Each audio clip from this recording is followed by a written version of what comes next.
आज के इस वीडियो लेक्चर में हम स्टेरिफिकेशन रिएक्शन के बारे में देखेंगे। Let's start. देखो यहाँ पर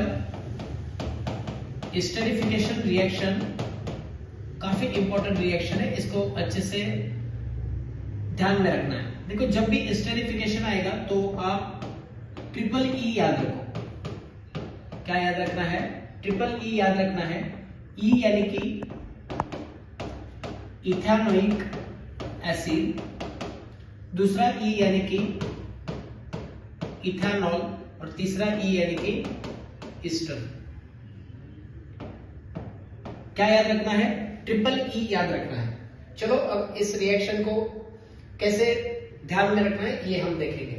सबसे पहले इथेनोइक एसिड का स्ट्रक्चर यहां पर ड्रॉ करेंगे। बेटा ईथ यानी कि 2 कार्बन और ओइक एसिड मतलब OOH और एक कार्बन 4 बॉन्ड बनाता है। यहां पर एक बॉन्ड बनाया है तो यहां पर हम कितने हाइड्रोजन लगाएंगे? 3। सो ये जो स्ट्रक्चर है ये इथेनोइक एसिड का स्ट्रक्चर है। ये किसका स्ट्रक्चर है? इथेनोइक एसिड का स्ट्रक्चर है। अब ई यानी कि इथेनॉल। अब ई यानी कि 2 कार्बन होते हैं। ईथ यानी कि कितने कार्बन?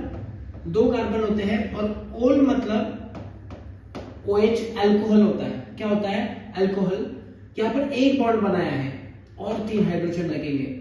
और यहां पर 2 बॉन्ड बने हैं और कितने हाइड्रोजन लगेंगे?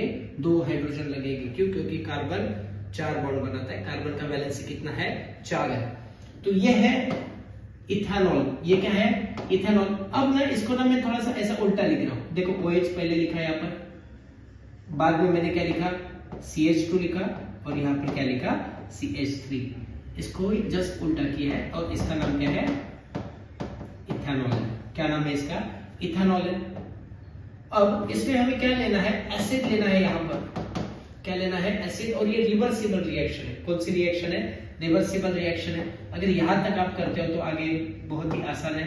यहां पर क्या बाहर निकलेगा? बोलो क्या बाहर निकलेगा? H2O दैट इज वाटर बाहर निकलेगा। क्या बाहर निकलेगा?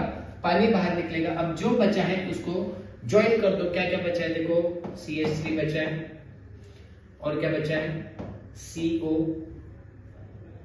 और एक O है यहां पर। ओके ये लिखा मैंने। और यहां पर क्या बचा है? CH2 और CH3 और यही है आपका ईस्टर। ये क्या है आपका? ईस्टर। और ये यहाँ पर बाय प्रोडक्ट आपको क्या मिला? पानी मिला, that is water. This is esterification reaction. I hope आपको समझ में आई होगी। ये सबसे इंपॉर्टेंट यहाँ पर टॉपिक है, आपके CBSE की रिएक्शन है। आई होप आप अच्छी तरीके से इसको प्रिपेयर करोगे और डिस्क्रिप्शन में इसके डिटेल नोट्स मैंने दिए वो जरूर पढ़ना। Thank you so much.